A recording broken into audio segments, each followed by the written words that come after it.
Okay, so we're going to go through this, the whole. The title of this afternoon's workshop is about language learning from theory to practice. And we all know that whatever the teaching we do in the classroom has some backing from these theories.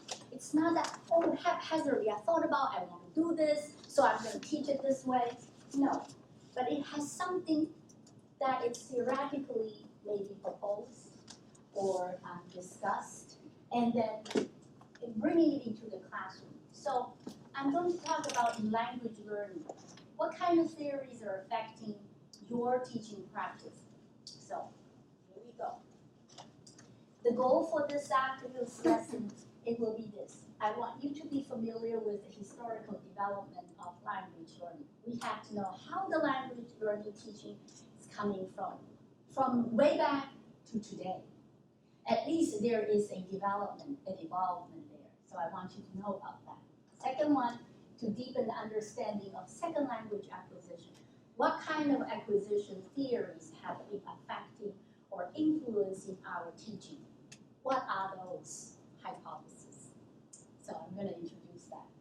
Then we're going to say, to connect language teaching with the current educational practices. Language field has hypotheses and practice, but also in the American teaching landscape, there's also something new. What are those? And what are those practices affecting language teaching? So the first part, we're going to talk about the language field. The second part, we're going to talk about in general in education.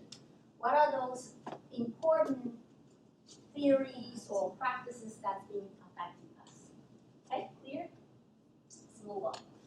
So the content, what would I be talking about, what you be learning? We'll be talking about behaviorist teaching. We'll be talking about cognitive teaching, language learning, affective teaching, language learning. So three major areas that are affecting our language teaching, from the behaviorist, cognitive, to affective. And then I'm going to introduce to you second language acquisition, major ones proposed by Stephen Krashen. And then in the field, we all know there's something called multiple intelligences, also the Bloom's taxonomy. So these are basically what's in the field. The last two is about in the field, and the first four is in the language teaching. Okay. So let me ask you, just imagine today that we have so many languages taught in the schools. But let me ask you, what was the very first language that's taught in the United States? What was that language? What was the very, very 200 years ago, let's say? What was the language taught in the school? What language was that? Today we can say Spanish, French, English is already taught. But what's the very first foreign language? Latin. Exactly. Latin was taught way, way back. 200 years ago. So, is Latin a spoken language? No. So how do they study? It's not spoken. So what do they study? They read. They translate. Read, translate, what else? They look at the words, maybe they analyze the structure, correct, right? So they analyze grammar, they study grammar, study vocabulary, read, translate. Okay, 200 years ago, started that way. Are we still doing this? Yes. Well, unfortunately, yes, we are. Now we know why. We know why teachers are saying, memorize vocabulary, analyze structure. It came from where? Study of a dead language. Today we're studying a dead language or a real live language. Of course we're studying spoken language. But oftentimes that we find the method that's perpetuated from 200 years ago, that you study doing that. You study, you memorize vocabulary. Let's analyze vocabulary. Let's analyze grammar. Let's translate. Okay, that's the most often used study language. It's all should be pushed back 200 years ago.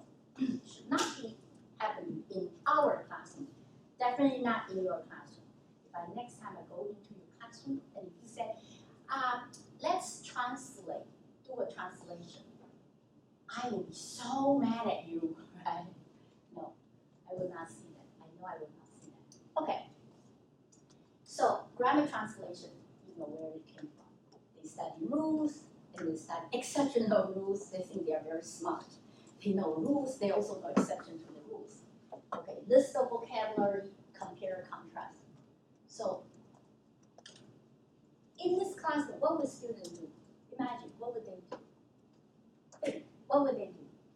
If I asked you to study grammar, if I asked you to memorize, what would you do? The student, your student, what would you do? You'd be doing what? You'd be doing, memorize, I have to memorize. And what else do you have to do? Oh, I have to translate, right? What else? What else?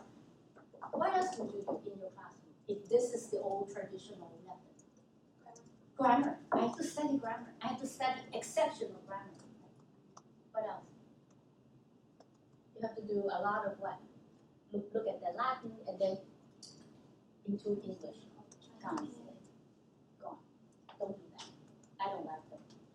Okay, behaviors. Behavior psychologists was very, very into the educational fields in early 19th century, 20th century, all the way until about Second World War. Okay, behaviors. What is behaviors? Based on the term, what can you tell me about what behaviors would do? Have you heard of a very famous experiment by giving dog food and then you ding, ding, ding, ding, ding, right? And so every time the dog hears ding, ding, ding, ding, ding, what will the dog do? Salad. Food is coming. I'm gonna eat, I'm hungry. Behaviors. Stimulus, response. Stimulus, response. So if you apply that stimulus response, what do you think will happen in the classroom? What would happen? If you were the teacher, you have to give student what? Stimulus. So that your student will what? Respond. That's it, all right? So in the behaviorist theory, I, as a teacher, I need to give you a lot of stimuli, and then you, as a student, you will do what? Respond. So, behaviorist basically is stimulus response. I give you a lot of things, stimuli, all right? And then I ask you to what? Practice, practice, practice. By doing drill. So I'll give you practice this. You have to substitute drill to different one and practice, practice. All these are your what? Your response. So your end result is based on what I give you. And then you will produce the language. And because of that, students need to do a lot of the memorization because that's the right stimuli that I need to produce. So I need to imitate my teacher and I need to do exactly the same way my teacher is doing. That way I can have a beautiful outcome. That's my language. So teacher will correct errors. Not allowed because I have to give you the right one so that you can produce the right response. Tell me, in this kind of classroom, what would the students do? I'm going to ask each one to say something. Okay, start from you. If you were in this classroom, what would you do if I were in the stimulus response? I teach you something and I expect you to do something. So what would you do? You have to be a good student. So what would you do? You just make a lot of notes. You make a lot of notes, and then what would you do? Answer the question. What would you do? If I say, study this. This is the right structure. I give you the stimuli. What would you do? Memorize. You probably need to memorize, right? You memorize. You study. And what would you do? If I'm in that classroom. Just follow, right? Whatever I say is correct, so you follow. And what would you do? Copy whatever you say. Yeah, copy whatever I say. That's right. If you didn't copyright, that means you didn't speak the language. Okay. So what's the problem with this kind of teaching here? What's the problem? If I put you into the situation and you teach based on the behaviors, they are your student, that's what they did. All right, what do you think the result? I think they might still not get it. Or so if you ask me, I may want to ask a question or make some interaction with my classmates or with the teacher. Okay, and what about you? I think students can only respond but not create with their language knowledge. Yeah, listen to her response. She said, students will not be able to create. Well, is language a kind of constant creation or language is a constant repetition? Which one? Do you create with language when you learn or do you just repeat after teacher? If you really have to communicate with native speakers, students reach that goal, you have to be able to create. Yes, we all know that. If you need to communicate with a native speaker, if you need to really conduct a meaningful conversation, you cannot just have some memorized phrase and then I do regurgitate. I studied this and this word, this is the language I learned. You have to create based on the situation, based on whom you're talking to, based on when you're talking to, based on whom you're talking to. You have to constantly change, right? So, out. This one is out. Second World War. Why during the Second World War? Audio-lingual method so popular. Well, at that time, of course, behavior is popular. But during the Second World War, America needed to send a lot of army to where? To Italy, France, right? And if you send the army, they don't speak the language of their country, they won't be able to function. So the quickest way is, I'm going to give you drill. And so learn the language quick, so that they can then do the whatever the friendly the country, and then they can at least operate. And that's why at that time, audio-lingual method was really, really popular. And I think I still remember when I was in Taiwan, was studying, I tell you, the English was taught by Lin Gefeng. Have you heard of that? It's really the audio-lingual method, the gramophone. It's you listen to the English and then repeat. Okay, gone. I don't like them. Gone.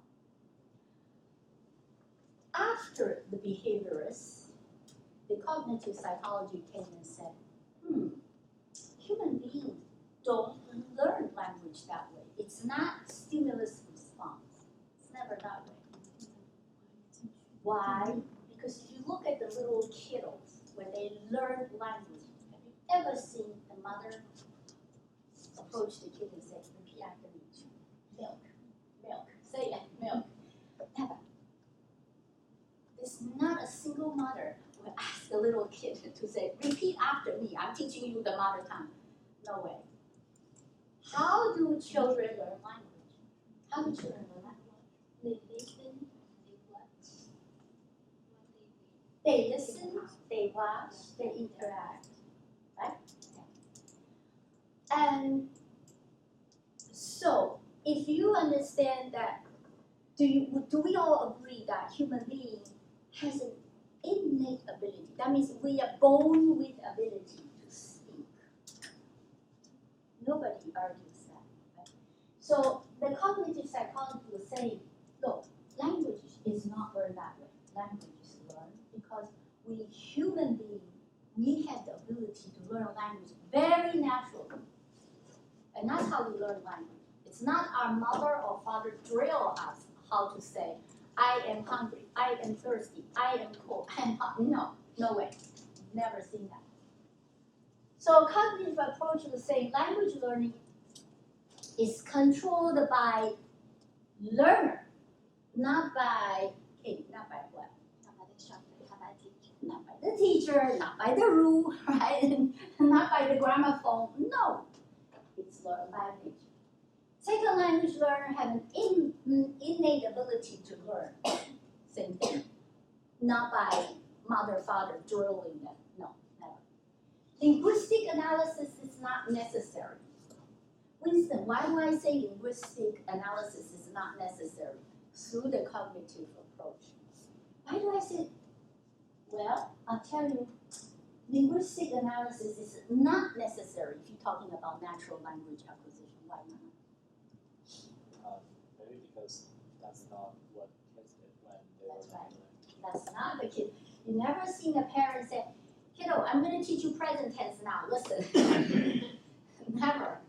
So it's not a linguistic analysis. And even the little kid made a mistake. All right.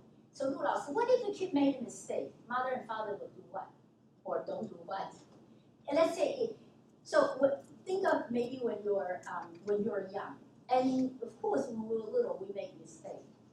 So how did your parents treat mistakes? Lu Lao. Then give that question again in a different way. Okay. In a different way, and then expect you to what? Correct. And expect you to either correct or find a different way to expressing it. What else would a parent do if a child said, I go to school yesterday? What would a parent say? You mean I went to school? You mean I went to school? So this is what did he just do? What did Andrew just do to show us? Clarification. Clarification, yeah, certainly, and what? Giving feedback, yeah, definitely that's a feedback. But what did he show? He showed the right way to say it, and this is called what? I'll show you the right way to do it. I'll show you. What is it called? Modeling. Language teachers do a lot of modeling when students are making mistakes. Modeling. It's not that I taught you yesterday. How come you forgot it?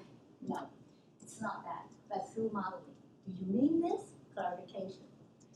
Modeling is very important. So second language acquisition in the cognitive psychology approach would say linguistic analysis is not necessary because you constantly will do the modeling and showing them the right way. Okay, that is how children learn language. Okay, second language learner acquire language not through sequence, and therefore what? They don't learn by, let's study present tense. Next, let's study present progressive tense. Next, let's study past tense. They don't do that, and therefore, I'm going to ask you, if we say second language learner acquire language not through sequence, if we understand that, then we as teacher, how do we approach second language acquisition? How do we approach teaching? How do we approach? I know that students I know that first language, when they learn the language, there's no sequence. And therefore, when I teach, do I give them sequence? Do I let them follow sequence? Yes or no? No. You know why? Because kids don't learn by sequence. So why do we give them sequence? In French lesson, many French teachers will say, okay, in the chapter 1, we all deal with present tense. I speak French, you speak French, they speak French, he speaks French, she speaks French. But very afraid to give past tense. I went to a movie yesterday. I was in a theater. Very afraid to do past tense. Because, we have to teach first. We have to teach present tense first. And then we deal with past tense. And then we deal with future tense. And then we deal with whatever conditional tense. You don't need to be afraid to teach out of sequence, okay? So I'm giving you this because I want you to understand what the cognitive psychology tells us, so that when you are in the classroom, you don't have to limit yourself. I have to teach present tense before past tense. You don't have to do that. Second language learner will self-correct mistakes. Self-correct. They can self-correct, and not by what? Not by a teacher. They can self-correct because they will figure out the rules. They have a mechanism they can figure out. Okay. So first language interference will disappear, and therefore what? Meaning, yes, there's an interference from your mother tongue, but that will disappear, and therefore what? Do I need to translate? You don't need to translate, you don't need to be afraid. because it will disappear. Oftentimes, people think, okay, first language is interfering the second language, and therefore I must do this. Well, understanding the cognitive approach, you really don't need to do that. Second language develop the same type of first language ability. First language, second language is parallel. And therefore you are the teacher. How would you do teaching? If second language, you are teaching the second language, all are. But understanding first language development and the second language teaching is about the same. And therefore, what would you do? It's parallel. So you have something to what? You can look at the first language development and then parallel the second language. So you can look at the first language, how the language is developed, and then you teach the second language more or less the same way. That's what they want, okay? Learning moves from known to unknown, and therefore, remember there's a Chinese saying, 温故知新, right? Knowledge, the learning comes from something that built on from the previous knowledge and then the new knowledge, and therefore there's a meaning. And if you understand that, what would you do when you teach? You always want to what? Activate the previous knowledge. 温故知新, that's what it means. Let them have the previous knowledge, activate the previous knowledge so that the new knowledge can add on. A second language is talking about that. Okay, creative use of language comes from context, not through. Can you end the sentence for me? If I, not from text, okay. Creative use of language comes from context, not from like memorizing the text. Okay? Does it make sense to you? If I give you a different context and you have to still ask and answer questions, well, then you have to base on whatever the context I'm giving you to create language. But if you memorize the sentence, it might not fit into the context. So always think language is real, language is really kind of a very lively thing, alive, and it's constantly evolving. That's what it means. So you can compare the cognitive and compare the behaviorist approach. So different. You see that? You see that difference? One is I give you something, I get something. This one, cognitive, is I follow your language acquisition, and then I will teach you based on my understanding of how language is developed. So I'm not going to force upon you whatever I think it's the stimulus you should be able to do it. I'm not going to force upon you, but I'm going to help you develop. That's what it means. Okay. Learner internalize the rules. They will eventually, in their head, internalize the rules. If you understand that, then you're not going to force them and then just say, okay, memorize the rules, understand the rules, here are the rules, here are exceptions. You don't need to do that. Learning should always be meaningful, understandable. This I see still in today's lesson in the classroom. I still see something not done. Learning should be meaningful. All right, I'll give you an example. If I teach clothing, for instance, I teach clothing. One activity I see very often, because teachers want to get a student to talk about the clothing items, sweater, skirt, shirt, shoes. So what activity do you think teachers use, ask the student to do? Oh, I want interpersonal communication, or I want students to be able to talk about what they wear. So what activity do you think the teacher designed for students to do? Ask each other what? What you're wearing, right? Right? So, let's do this. You stand up. So I'm student A, you're student B. So Star is my teacher. So Star, give us the task. Can So you we're both students. Yeah, we're both students, yes. can you describe what each other is wearing? Oh, okay. So I'm gonna start. What are you wearing? I am wearing a green sweater. Can you So ask me? how about you? Can you see what I'm wearing? But I thought the access to describe each other is like she is wearing the skirt with a white t-shirt, and she's saying oh, you are wearing a blue sweater. Right. So my task is Yeah. Uh, Do you think that task is meaningful or meaningless? it's just confusing the students, so it's meaningless. Not only confusing, but in real life, do I really come to you and say, what are you wearing? Okay. Do you really come? Yeah, maybe a lot of people doing that. Yeah, okay, right. That's the right answer. If I cannot see anything, I would say, what are you wearing today? That is the right one. But I can see what you're wearing. Do I have to ask you? No. But we teachers make a lot of mistakes by doing meaningless activity. Meaningful activity will not be this type of question. Teacher will not say, go ask each other what are you wearing? Or go ask each other what color you're wearing. No. In the real life, if we don't do that, in the classroom, we don't do that. Language instruction needs to be real. I always say that. If it's not real, don't do it.